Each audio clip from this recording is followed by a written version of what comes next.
नमस्कार, जय जोहार। आइए चलते हैं झारखंड शाम की ताज़ा खबरों की ओर। लेकिन उससे पहले दोस्तों, अगर आपने अभी तक हमारे चैनल झारखंड समाचार को सब्सक्राइब नहीं किया तो कर लें, जिससे कि आपको झारखंड की ताज़ा खबर रोजाना मिलती रहे। सबसे पहली और बड़ी खबर, जेपीएससी का घेराव करने जुटे अभ्यर्थियों को पुलिस ने खदेड़ा। झारखंड लोक सेवा आयोग जेपीएससी 7वीं से 10वीं की परीक्षा को रद्द करने की मांग को लेकर बड़ी संख्या में अभ्यर्थी रांची में प्रदर्शन कर रहे। पूर्व नियोजित कार्यक्रम के तहत राज्य के 24 जिले से अभ्यर्थी सुबह जेपीएससी मुख्यालय का घेराव करने पहुंचे थे। प्रशासन की तरफ से इन्हें वहां से खदेड़ दिया गया है।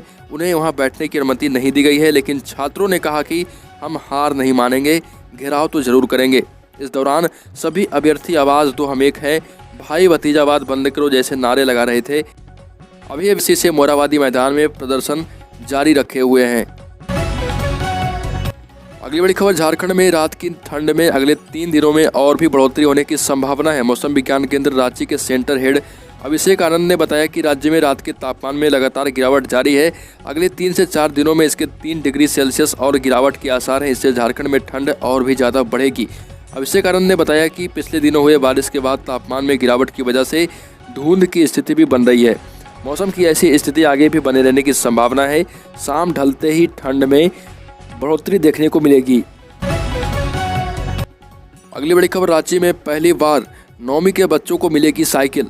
झारखंड में पहली बार 9वीं के बच्चों को भी साइकिल दी जाएगी। इसके लिए रांची जिले के 10,410 बच्चों का चयन किया गया है। कोरोना के कारण पिछले साल साइकिल खरीदारी की राशि कल्याण विभाग की ओर से विद्यार्थियों के खाते में नहीं दी गई थी। ऐसे में 8वीं कक्षा से पास होकर 2021 में 9वीं कक्षा में जाने वाले विद्यार्थियों को भी राज्य सरकार साइकिल उपलब्ध करवाएगी। यह पहली बार है जब 9वीं कक्षा के विद्यार्थियों को भी साइकिल दी जाएगी। निःशुल्क साइकिल वितरण योजना के तहत ये बच्चों को साइकिल मिलेगी। अगली बड़ी खबर, नक्सली प्रशांत बोस की गिरफ्तारी पर बड़ी नक्सली घटना का अंदेशा जताया जा रहा।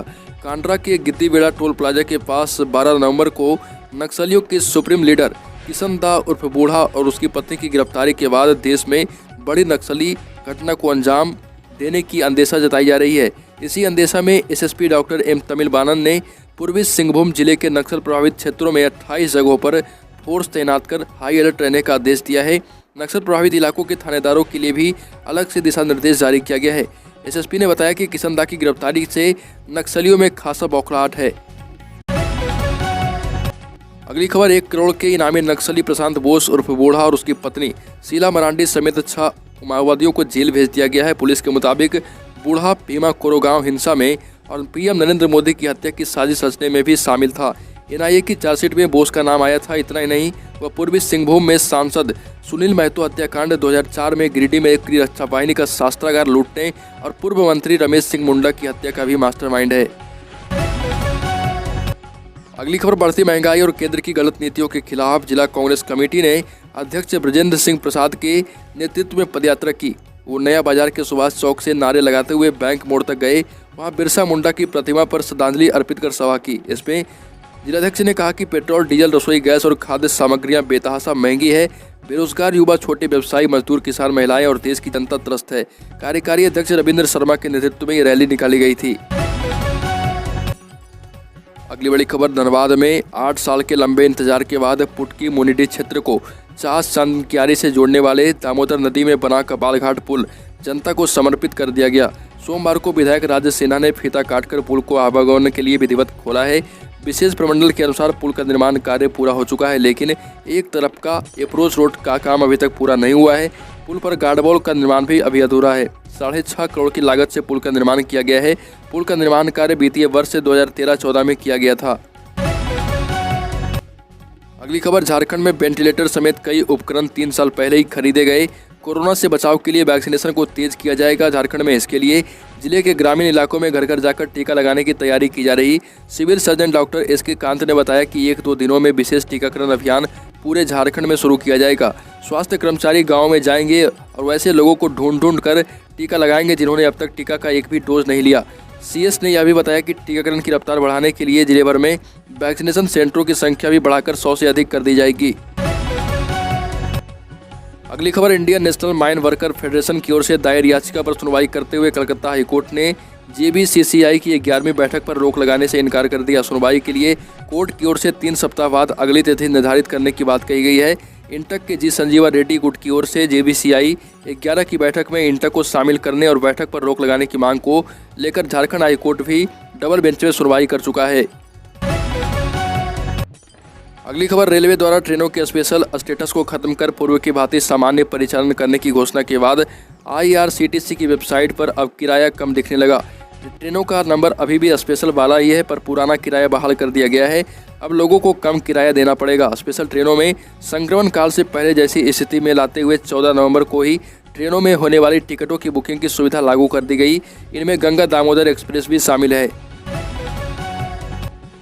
अगली खबर, झारखंड में मेडिकल कॉलेज अस्पताल में पीडियाट्रिक ICU बनाने की तैयारी फिर से शुरू हो गई। अस्पताल प्रबंधन ने 10 बेड की यूनिट के लिए सिविल वर्क और कुछ उपकरणों की खरीदारी के लिए स्वास्थ्य विभाग को प्रस्ताव भेजा। मंजूरी मिलते ही काम शुरू कर दिया जाएगा। अस्पताल प्रबंधन के मुताबिक PICU बनाने के लिए 3 साल पहले ही कई जरूरी तैयारियां कर ली गई थी। वेंटिलेटर, डेफिब्रिलेटर समेत कई उपकरणों की खरीदारी की जा चुकी है। यूनिट बनाने के लिए NCI के पास वाले कमरे को चिन्हित किया गया। इससे बच्चों का इलाज हो पाएगा। अगली खबर, भगवान बिरसा मुंडा संग्रहालय के ऑनलाइन उद्घाटन मौके पर भाजपा और झामुमो के बीच राष्ट्रीय जनजातीय गौरव दिवस की घोषणा का असर दिखा। दोनों पक्षों ने एक दूसरे की हुटिंग में तनिक कोताही नहीं की। पूरे कार्यक्रम में भाजपा और झामुमो कार्यकर्ता नारे लगाते रहे। प्रधानमंत्री के भाषण के दौरान भाजपा समर्थकों और कार्यकर्ताओं ने मोदी मोदी के नारे तथा भारत माता की जय के नारे लगाए। वहीं पार्टी के झंडे के साथ पहुंचे झामुमो कार्यकर्ताओं ने हेमंत सोरेन जिंदाबाद, शिबू सोरेन जिंदाबाद और जय झारखंड के नारे लगाए। प्रधानमंत्री और मुख्यमंत्री के भाषण के दौरान भी नारे लगे। जब केंद्रीय मंत्री अर्जुन मुंडा धन्यवाद ज्ञापित कर रहे थे, उस समय उनके पूरे भाषण के दौरान झामुमो कार्यकर्ताओं ने मंच के सामने पहुंचकर नारे लगाए। अगली खबर, राष्ट्रीय जनजातीय गौरव दिवस पर प्रधानमंत्री नरेंद्र मोदी ने वर्चुअली रांची के भगवान बिरसा मुंडा संग्रहालय का उद्घाटन कर दिया है और कहा कि यह क्षण भावुक करने वाला है, क्योंकि जब महात्मा गांधी दक्षिण अफ्रीका में रंगभेद की लड़ाई लड़ रहे थे, उस समय झारखंड में धरती आबा स्वतंत्रता आंदोलन का अध्याय लिख चुके थे। धरती आबा की लड़ाई उस सोच के खिलाफ थी जो भारत के जनजातीय समाज की पहचान मिटाना चाहती थी। जो अंग्रेज आदिवासी को पिछड़ा मानते थे, उन्हें झारखंड की जनजातियों ने घुटनों पर ला दिया। देश के लिए भगवान बिरसा मुंडा ने एक इतिहास लिख दिया था, फिर भी बीते दशकों तक इसे भुला दिया गया था। जनजातीय समाज के योगदान के बारे में या तो देश को बताया ही नहीं गया था, या फिर बताया भी गया तो बहुत ही सीमित जानकारी दी गई। अगली खबर, भगवान बिरसा मुंडा की जयंती पर प्रधानमंत्री नरेंद्र मोदी ने रांची में बिरसा मुंडा स्मृति उद्यान सह स्वतंत्रता सेनानी संग्रहालय का ऑनलाइन उद्घाटन किया। वहीं मुख्यमंत्री हेमंत सोरेन ने भी दोपहर बाद भगवान बिरसा मुंडा की जन्मस्थली खूंटी जिले के उल्हातू गांव पहुंचे। यहां CM सोरेन ने 111 करोड़ रुपए की 58 योजनाओं का उद्घाटन किया। वहीं भगवान बिरसा मुंडा के वंशज सुखराम मुंडा को मुख्यमंत्री ने जमीन बंदोबस्ती का पट्टा भी सौंपा। अगली खबर, CIL से रिटायर होने वाले कर्मियों को क्वार्टर खाली करने तक ग्रेच्युटी भुगतान रोक के लिए कंपनी को अधिकृत करने संबंधी शपथ पत्र देने के निर्णय का विरोध होने लगा है। RCMS के कोयला भवन सचिव संतोष कुमार सिंह ने कहा कि कोल इंडिया का यह निर्णय सही नहीं है। PG एक्ट 1972 में ऐसा कोई प्रावधान नहीं है। यह निर्देश एक्ट के सेशन 92 का घोर उल्लंघन है। गौरतलब है कि CIL के DP ने क्वार्टरों पर अवैध कब्जे की लगातार शिकायत के बाद निर्देश जारी किया था। इसमें रिटायर होने के 30 दिन के बाद भी क्वार्टर नहीं खाली करने की स्थिति में gratuity, leave encashment, settling allowance आदि के मद में भुगतान रोकने के लिए कंपनी को अधिकृत करने संबंधी शपथ पत्र देने का निर्देश था। अगली खबर, मोदी बोले गांधी जी जब अफ्रीका में रंगभेद की लड़ाई लड़ रहे थे, धरती आबा स्वतंत्रता आंदोलन का अध्याय लिख चुके थे। राष्ट्रीय जनजातीय गौरव दिवस पर प्रधानमंत्री नरेंद्र मोदी ने वर्चुअली रांची के भगवान बिरसा मुंडा संग्रहालय का उद्घाटन किया और कहा कि यह क्षण भावुक करने वाला है, क्योंकि जब महात्मा गांधी दक्षिण अफ्रीका में रंगभेद की लड़ाई लड़ रहे थे, उस समय झारखंड में बिरसा मुंडा आंदोलन का अध्याय लिख चुके थे।